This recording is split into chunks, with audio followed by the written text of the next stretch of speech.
പോയി എന്നാണ് ചരിത്രം. ഏതായിരുന്നാലും ഇവിടെയാണ് പ്രവാചകന്റെ ആ കുട്ടിക്കാലമൊക്കെ കഴിഞ്ഞത്. നബിന്റെ വീട് ഇവിടെയാണ് ഉണ്ടായിരുന്നത്. 25 വയസ്സ് റസൂൽ സല്ലല്ലാഹു അലൈഹി വസല്ലമക്ക് ആകുന്നത് വരെ. എന്താ 25-ാമത്തെ വയസ്സിന്റെ പ്രത്യേകത എന്താ? നബിയിൽ 25-ാമത്തെ വയസ്സിലാണ് പ്രവാചകന്റെ വിവാഹം നടക്കുന്നത്. അപ്പോൾ 25-ാമത്തെ വയസ്സിൽ പ്രവാചകൻ സല്ലല്ലാഹു അലൈഹി വസല്ലമ ഖദീജ ബീവിയെ കല്യാണം കഴിക്കുന്നത് വരെ റസൂൽ സല്ലല്ലാഹു അലൈഹി വസല്ലമ ജീവിച്ച നബിയുടെ വീട് ഇവിടെയാണ് ഉണ്ടായിരുന്നത്. പിന്നീട് ഖദീജ ബീവിയെ കല്യാണം കഴിച്ചതോടുകൂടി എന്ത് സംഭവിച്ചെന്ന് വെച്ചാൽ ഖദീജ ബീവിയുടെ വീട്ടിലേക്ക് റസൂൽ സല്ലല്ലാഹു അലൈഹി വസല്ലമ മാറുകയാണ് ചെയ്തത്.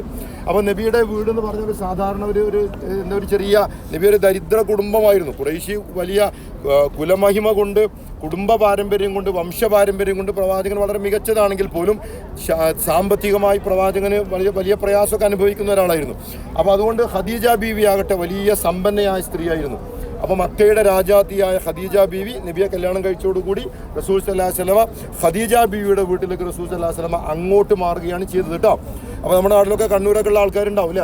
കണ്ണൂരൊക്കെ ഉള്ളവർ പിന്നെ അവിടെ പുതിയാപ്പിളമാരാണ് കാലാകാലം. മരിച്ചൊരു 50 കൊല്ലം കഴിഞ്ഞാലും കബറിൽ കിടക്കുന്ന ആളും പുതിയാപ്പിളയായിട്ട് കബറിൽ കിടക്കാൻ ഭാഗ്യം കിട്ടുന്ന ആളുകളാണ് എവിടെയുള്ള ആൾക്കാർ? കണ്ണൂരിലുള്ള ആൾക്കാർ. അതുകൊണ്ട് കണ്ണൂർ പോയി കല്യാണം കഴിച്ചിട്ടുണ്ട് അങ്ങനെ വല്ല താല്പര്യമൊക്കെയുള്ള ആളുകൾക്ക് പുയ്യാപ്പിളൻ്റെ കബർ എന്നാണ് പറയാറുള്ളത്. ഏതായിരുന്നാലും കണ്ണൂരുള്ളവരൊക്കെ പലപ്പോഴും ഇങ്ങനെ കല്യാണം കഴിച്ചു കഴിഞ്ഞാൽ ഭാര്യയുടെ വീട്ടിൽ പോയി താമസിക്കുന്നതിന് ഭാര്യ വീട്ടിൽ പരമസുഖം എന്നൊക്കെ പറഞ്ഞിട്ടില്ല എന്നതുപോലെ അങ്ങനെ താമസിക്കുന്നതിന് ഇസ്ലാമിൽ പ്രമാണമുണ്ട് എന്നതിനൊക്കെ പലപ്പോഴും ഇതൊക്കെ പറയാറുണ്ട് കേട്ടോ. അത് പ്രമാണമാണോ? പ്രമാണം ആകുന്നവർക്ക് അത് പ്രമാണം തന്നെയാണ്. അതേസമയം റസൂൽ സല്ലല്ലാഹു അലൈഹി വസല്ലമ 11 വിവാഹങ്ങൾ പ്രവാചകൻ മൊത്തം കഴിച്ചിട്ടുണ്ട്. ബാക്കി 10 വിവാഹങ്ങളിൽ എന്താ സംഭവിച്ചിട്ടുള്ളത്? റസൂൽ സല്ലല്ലാഹു അലൈഹി വസല്ലമ ഇങ്ങോട്ട് കൊണ്ടുവരികയാണ് ചെയ്തിട്ടുള്ളത്. അപ്പോൾ അങ്ങനെ സംഗതികളുണ്ട് കേട്ടോ, തിരിച്ചുകൊണ്ട് എന്നർത്ഥം.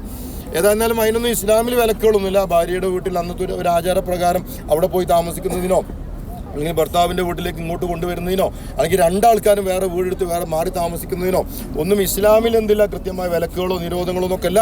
അതൊക്കെ ഓരോ സാമൂഹിക കാലഘട്ടങ്ങളും സാഹചര്യങ്ങളൊക്കെ അനുസരിച്ച് ആളുകൾക്ക് സ്വീകരിക്കാവുന്നതാണ്. അപ്പോൾ പറഞ്ഞു വരുന്നത് നബി സല്ലല്ലാഹു അലൈഹി വസല്ലം 63 കൊല്ലം നബി ലോകത്ത് ജീവിച്ചു. ആ 63 കൊല്ലത്തിൽ 25 കൊല്ലം അള്ളാഹുവിൻ്റെ പ്രവാചകൻ സല്ലല്ലാഹു അലൈഹി വസല്ലം ജീവിച്ച ഒരു ഇടം എന്നതാണ് ഇതിൻ്റെ പ്രത്യേകത എന്ന് പറയുന്നത്. കുട്ടിക്കാലത്ത് റസൂൽ സല്ലല്ലാഹു അലൈഹി വസല്ലം ബീവിയുടെ മടിത്തട്ടിൽ നിന്നൊക്കെ പ്രവാചകൻ ഇങ്ങനെ കളിചിരിയോടെ ഓടി നടന്നിരുന്നതൊക്കെ ഈ മുറ്റത്തായിരിക്കുമല്ലോ അല്ലേ? ചെറിയ കുട്ടി എന്നൊക്കെ പറയുമ്പോൾ അങ്ങനെയാണല്ലോ. ചില ആളുകളൊക്കെ നബിയെക്കുറിച്ചൊക്കെ വിചാരിച്ചിട്ടുണ്ട് നബി അള്ളാഹിൻ്റെ റസൂലായതുകൊണ്ട് ജനിച്ചു വീണ് തന്നെ ഭയങ്കര ഗൗരവത്തിലായിരിക്കും റസൂൽ ജനിച്ചിട്ടുണ്ടാവുക. അപ്പോൾ കളിയും ചിരിയും തമാശയൊന്നും നബിക്ക് ഉണ്ടാവില്ല. നബി ഇങ്ങനെ ഒരു വലിയ ഗൗരവ